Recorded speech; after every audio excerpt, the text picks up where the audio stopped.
Le président Biden, à qui il ne reste que 2 semaines de mandat, a décidé de bloquer l'offre de rachat de US Steel par la société japonaise Nippon Steel. Dans un communiqué publié vendredi, il a déclaré « Une industrie sidérurgique forte, détenue et exploitée au niveau national, représente une priorité essentielle en matière de sécurité nationale et est indispensable à la résilience des chaînes d'approvisionnement. En effet, l'acier est le moteur de notre pays, de nos infrastructures, de notre industrie automobile et de notre base industrielle de défense. » L'accord potentiel portant sur un montant de près de 15 milliards de dollars a été annoncé publiquement pour la première fois en décembre 2023. Cette offre aurait aidé une industrie en difficulté qui a besoin de rénovations coûteuses, y compris d'investissements dans les aciéries.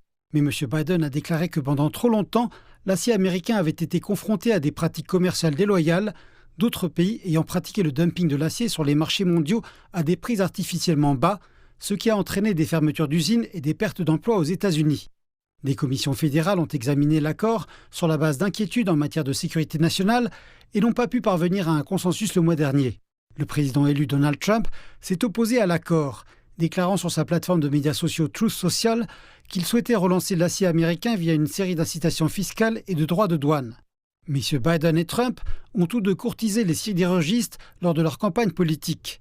L'idée de l'acquisition a suscité des inquiétudes, en particulier dans l'État de Pennsylvanie, bastion de l'acier, quant à ses conséquences sur l'emploi, les travailleurs syndiqués et les chaînes d'approvisionnement américaines. L'économiste japonais Hidetoshi Tashiro estime que la décision du gouvernement américain de bloquer l'acquisition de US Steel par Nippon Steel est motivée par des intérêts politiques. Ce n'est qu'une question de politique. Les entreprises japonaises hésitent naturellement à entrer sur le marché américain et après l'entrée, il peut y avoir des difficultés. Par conséquent, cette situation a considérablement réduit la volonté des entreprises japonaises de pénétrer le marché américain. En fait, c'est la même chose.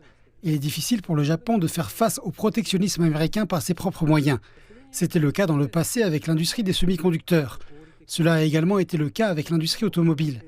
Il n'est pas exclu que les entreprises japonaises qui ont pénétré le marché américain se retirent discrètement des États-Unis avant que la situation ne s'aggrave. Donc dans ce sens, cela affaiblit les relations économiques entre le Japon et les États-Unis au niveau des entreprises ainsi qu'au niveau de l'industrie.